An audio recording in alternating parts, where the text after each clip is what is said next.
Okay, I want you to picture something. Mm-hmm. It's late. The sun has gone down over the Wabash River. You're walking through a cemetery in the American Midwest. Okay. The fog is rolling in. It's quiet, maybe a little too quiet. You walk past this standard heavy granite mausoleum, and you peer through the iron grate. And staring back at you Oh, are no. two glowing green glass eyes. That is a genuinely terrifying image, and I'm assuming we aren't looking at a person. No, we are looking at a dog, a taxidermied bulldog, standing eternal guard over his master's tomb. It sounds like a campfire story, something you'd tell to scare kids, but looking at the stack of documents we have here, this is actually a matter of public record in Terre Haute, Indiana. It is. But here's the twist, and this is why I'm obsessed with this story. Mhm. This isn't just a ghost story. Right. It's a construction project. That dog, known locally as Stiffy Green, he eventually needed a new home because he was getting shot at, literally shot at, by vandals. Wow. So the town didn't call a priest. They didn't call a ghostbuster. They called a carpenter. They called Robert Allen Furnas Sr. Exactly. And that is the hook for this deep dive. We have a massive stack of sources here. Census records, military discharge papers, union archives, local newspaper clippings, all centering on the life of Robert Allen Furnas. Right. Now, on paper, he was a carpenter. He wasn't a CEO. He wasn't a politician. But you're arguing that he's actually, maybe, more important than that. I am. I really am. Look, we usually look at history through the great man theory. The generals, the presidents, the people who get statues in the park. Sure. But if you really want to understand how the American Midwest functioned in the 20th century, you don't look at a president. You look at a guy like Furnas. His life, which spanned from 1939 to 2017, it's like a perfect microhistory. It's the perfect microhistory. So our mission today is to connect the dots. We're going to draw a line from the Great Depression Through the Cold War military machine. into the golden age of labor unions, and we're going to end up at a glowing green ghost dog.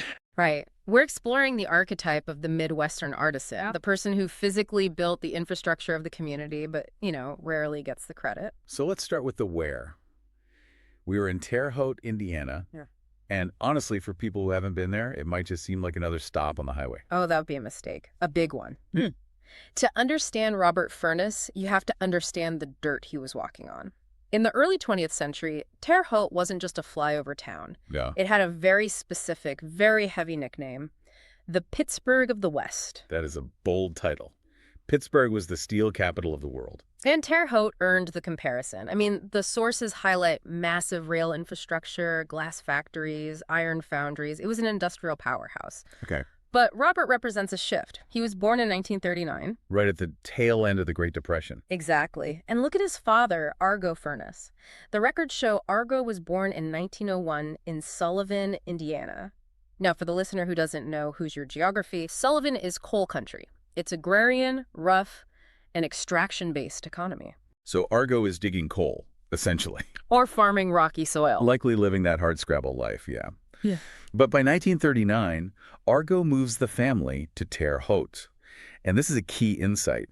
It's the migration from the extraction economy mining to the production economy factories and skilled trades. He moved for stability. For stability, and that sets the stage for Robert's childhood. He grows up with his mother, Alta, and his sisters, Jean and Ruth. The sources really paint a picture of a household defined by utility. Utility is the perfect word for that generation, isn't it? It is. This is the post-depression mindset. You don't buy new, you fix. You don't throw away, you repurpose. And crucially, you stay put. The data shows his sister, Ruth Rooksbury, stayed in town her whole life. Her son even ended up working at Indiana State University. So the roots go deep. Immediately. They aren't transient. Not at all. And that lack of transience is what builds a community. We talk about brain drain in the Midwest today, where talent leaves for the coasts. The Furnas family represents the exact opposite, talent retention. They stayed and built the town. Speaking of building, let's jump to the late 1950s. Robert is a young man. The Depression is history, the economy is booming, and we are deep in the Cold War. What does a young man from Terre Haute do? He joins the army. He becomes part of what we call the silent generation. I want to pause on that term, silent generation. We hear boomers and Gen Z all the time. Who are these guys? They're the cohort born between, roughly 1928 and 1945. They were too young to fight in WWII, but they were absolutely shaped by that post-war order. Okay.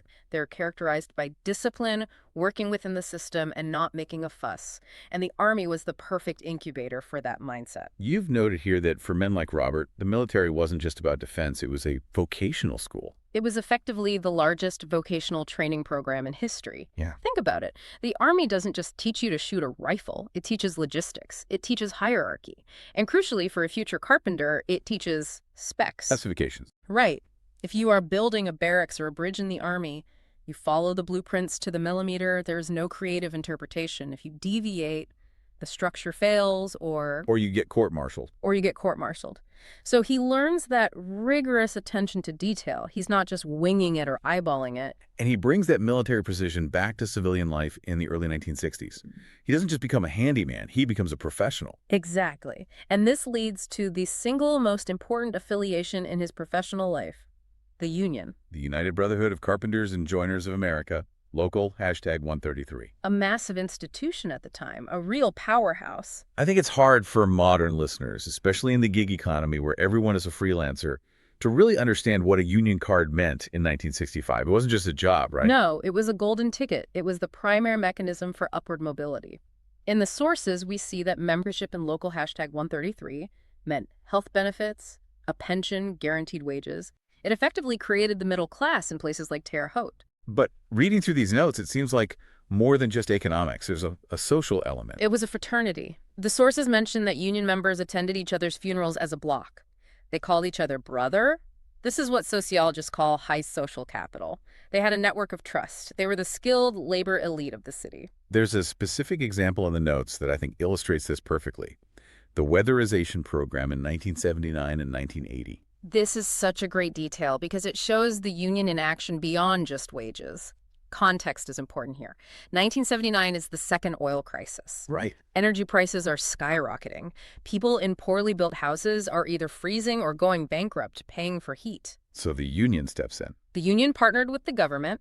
Robert and his brothers went into low-income housing to install insulation, fix drafts, and upgrade windows. That is not glamorous work. That's itching powder and crawl spaces.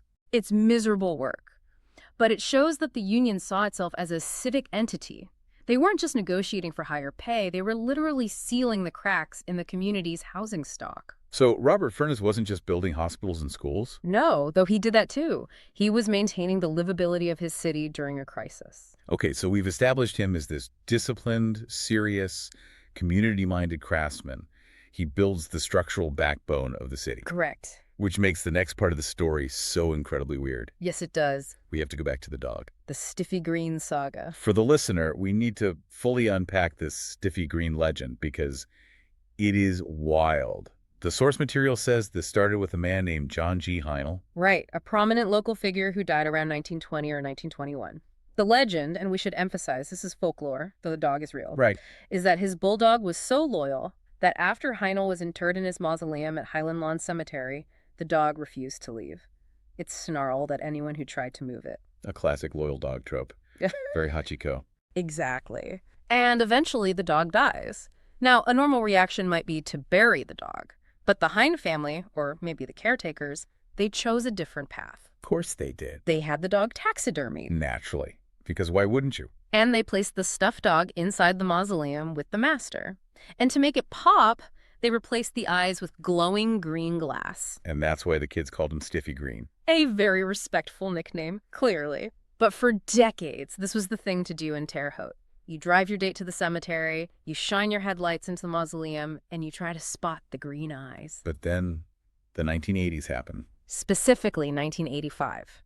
The sources detail an incident where the harmless fun turned into, vandalism. Teenagers actually fired a gun into the crypt. They shot the ghost dog. They shot the taxidermy, the bullet shattered one of the green eyes and damaged the figure. This actually touches on a broader theme, doesn't it? The sort of decay of public respect or public spaces. It does. It marks a shift where these open, unguarded local oddities became targets. The Historical Society and the Lions Club, which, by the way, Robert was a member of, realized they couldn't leave Stiffy Green out there anymore. They needed to move him to the museum. Right. But you can't just put a famous ghost dog on a metal shelf next to some arrowheads. It ruins the vibe. You kill the magic. That's You need the thing. atmosphere. You need a crypt. But you need a crypt that fits inside a climate-controlled basement. So who do you hire to build a fake Gothic-style tomb that is historically accurate but structurally sound? You don't hire a set designer from Hollywood. You hire a master carpenter. You hire Robert Furnas. I just love the juxtaposition here. Mm. This guy spent 1979 insulating attics for the poor. And a few years later, he is carefully crafting a spooky house for a dead dog. It shows the range of the Midwestern artisan. To Robert, the problem was the same. Whether it's a window frame or a mausoleum door, it's about joinery, angles, and materials. But he wasn't just building a box, he was preserving a story. He was the curator of the legend. Precisely. Without that physical structure, the architecture of folklore, if you will, the story of Stiffy Green would just fade away.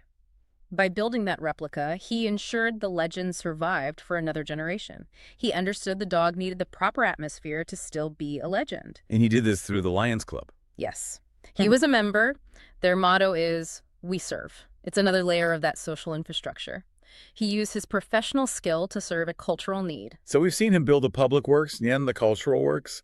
Let's pivot from the museum to his private life. We need to talk about the Rio Grande estate. 8585 E Rio Grande Avenue. Now, when I hear estate, I think mansions. But looking at the specs here, 1,540 square feet, 3 bedrooms. This is not the Biltmore. No, and that's important. This isn't a display of ostentatious wealth. It's a display of competence and control. The house sits on 8 acres. That is a lot of land to mow. It is, and the sources indicate major renovations around 2005. Robert was in his 60s then. This was his retirement project. It seems like a very common dream for that generation. Well- Get out of the city, get some land. It marks a demographic shift.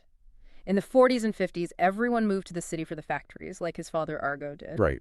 By the 2000s, people like Robert were moving to the periphery East Terre Haute. They wanted space. They wanted autonomy. And for a carpenter, a house is never finished, is it? Never. We call it the master builder's paradox. They build these perfect structures for clients, but their own homes are in a constant state of refinement.